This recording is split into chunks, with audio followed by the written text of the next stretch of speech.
1 Kings, chapter 9. And it came to pass, when Solomon had finished building the house of the Lord, and the king's house, and all Solomon's desire which he wanted to do, that the Lord appeared to Solomon the second time, as he had appeared to him at Gibeon.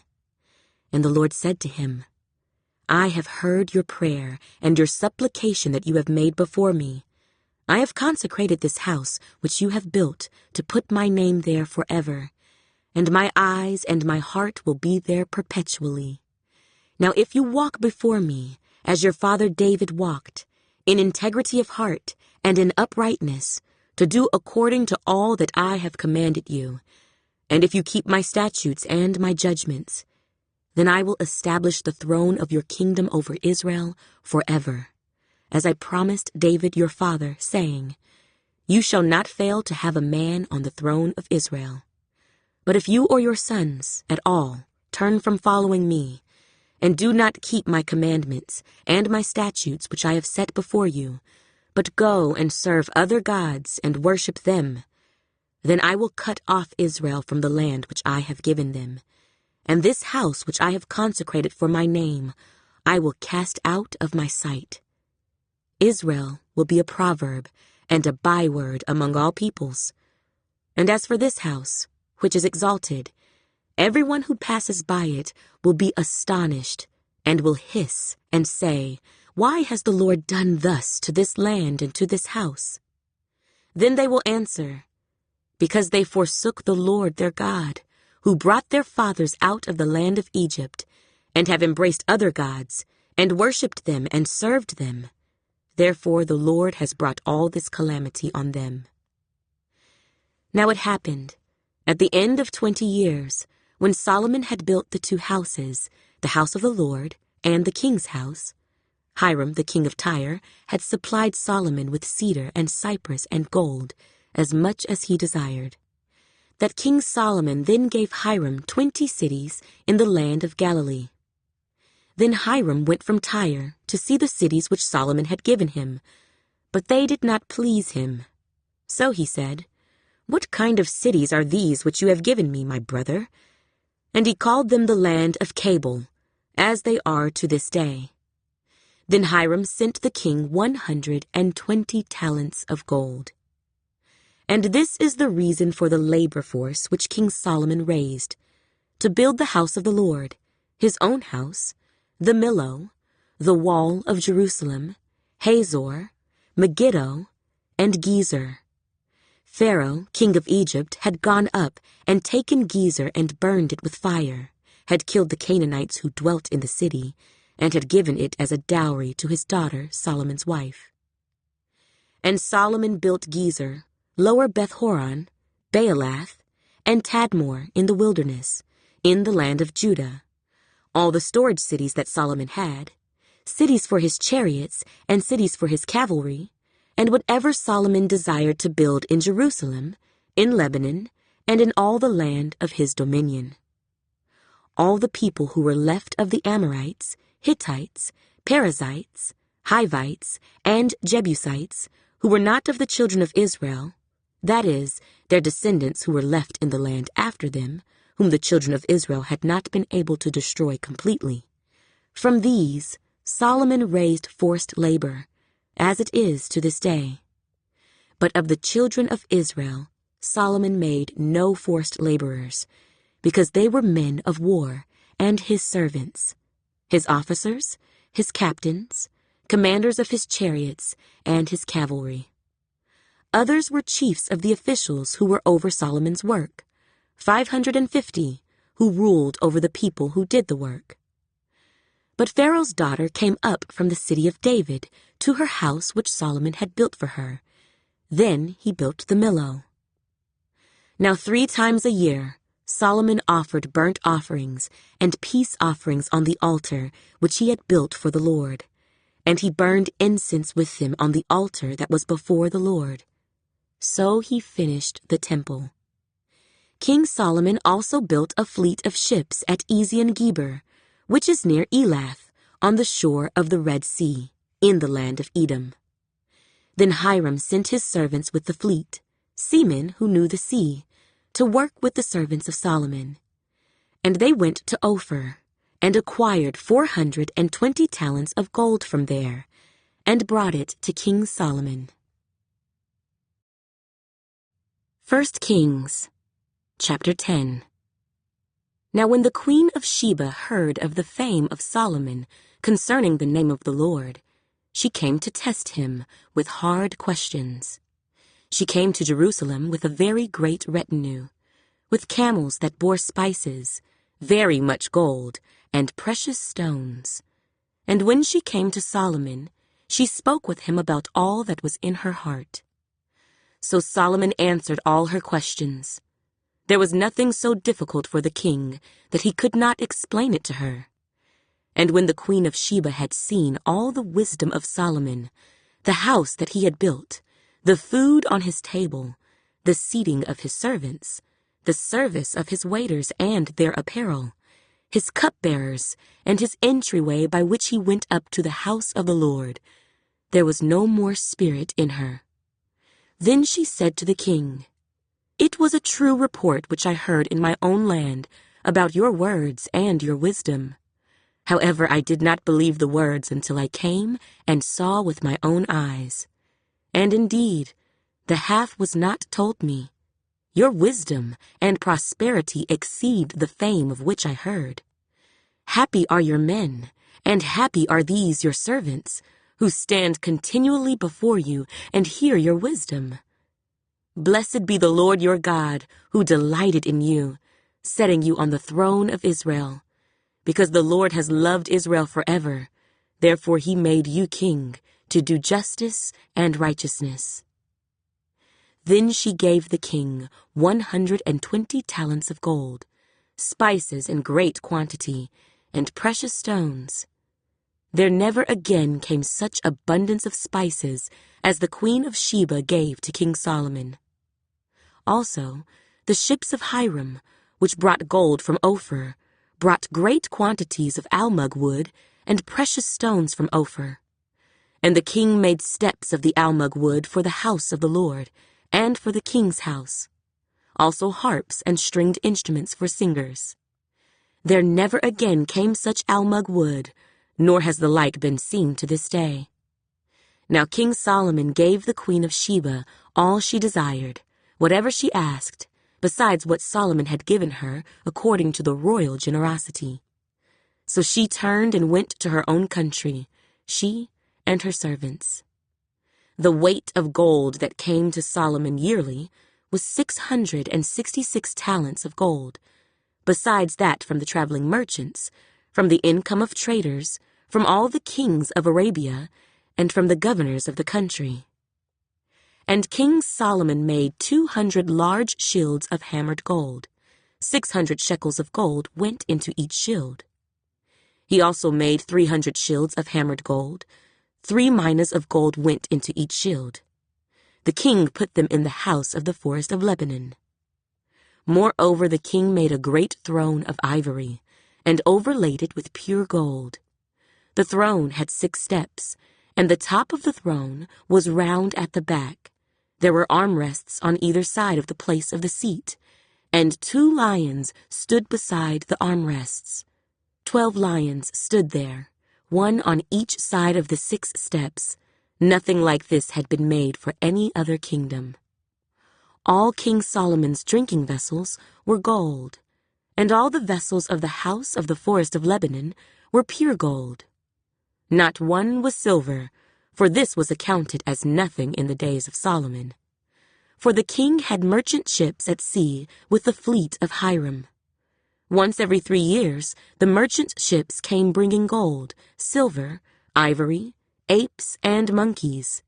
So King Solomon surpassed all the kings of the earth in riches and wisdom. Now all the earth sought the presence of Solomon to hear his wisdom, which God had put in his heart. Each man brought his present, articles of silver and gold, garments, armor, spices, horses, and mules, at a set rate year by year. And Solomon gathered chariots and horsemen. He had 1,400 chariots and 12,000 horsemen, whom he stationed in the chariot cities, and with the king at Jerusalem. The king made silver as common in Jerusalem as stones, and he made cedar trees as abundant as the sycamores, which are in the lowland. Also Solomon had horses imported from Egypt and Keva. The king's merchants bought them in Keva at the current price. Now a chariot that was imported from Egypt cost 600 shekels of silver, and a horse 150. And thus, through their agents, they exported them to all the kings of the Hittites and the kings of Syria. 1 Kings, chapter 11. But King Solomon loved many foreign women, as well as the daughter of Pharaoh, women of the Moabites, Ammonites, Edomites, Sidonians, and Hittites, from the nations of whom the Lord had said to the children of Israel, "You shall not intermarry with them, nor they with you. Surely they will turn away your hearts after their gods." Solomon clung to these in love, and he had 700 wives, princesses, and 300 concubines, and his wives turned away his heart.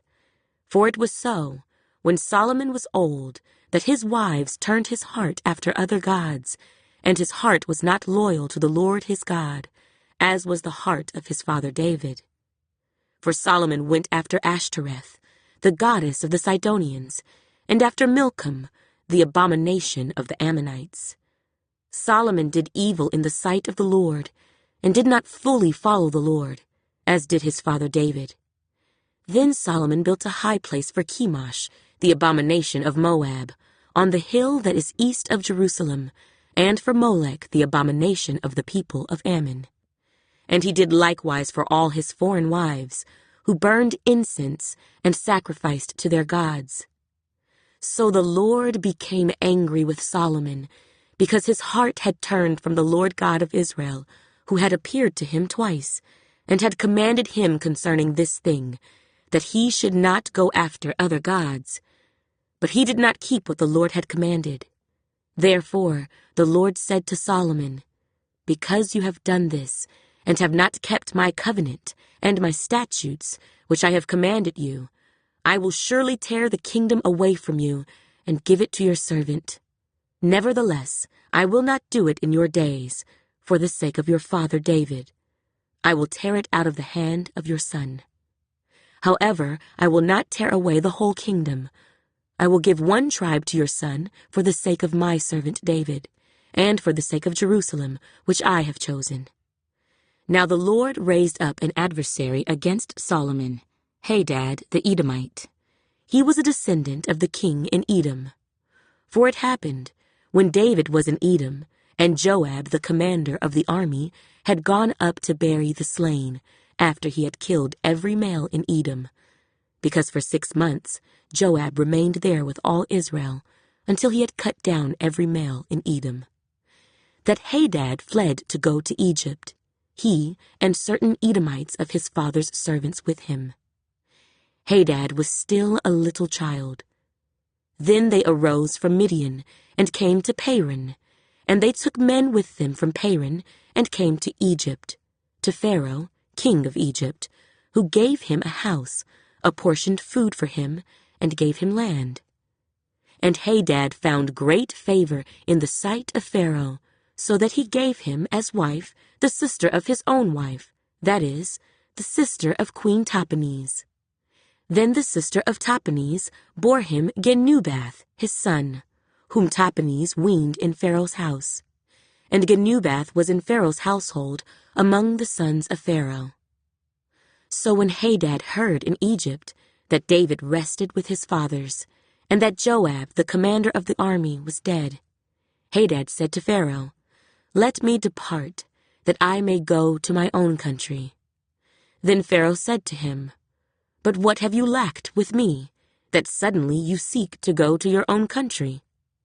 So he answered, "Nothing, but do let me go anyway." And God raised up another adversary against him, Rezon, the son of Eliada, who had fled from his lord, Hadadezer, king of Zobah. So he gathered men to him and became captain over a band of raiders when David killed those of Zobah. And they went to Damascus and dwelt there and reigned in Damascus. He was an adversary of Israel all the days of Solomon, besides the trouble that Hadad caused. And he abhorred Israel and reigned over Syria. Then Solomon's servant, Jeroboam, the son of Nebat, an Ephraimite from Zeradah, whose mother's name was Zeruiah, a widow, also rebelled against the king. And this is what caused him to rebel against the king. Solomon had built the Millo and repaired the damages to the city of David his father. The man, Jeroboam, was a mighty man of valor, and Solomon, seeing that the young man was industrious, made him the officer over all the labor force of the house of Joseph.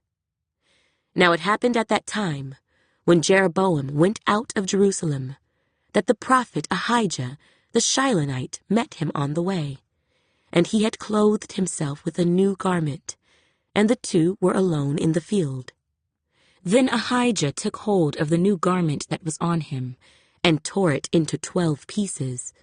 And he said to Jeroboam, "Take for yourself 10 pieces, for thus says the Lord, the God of Israel.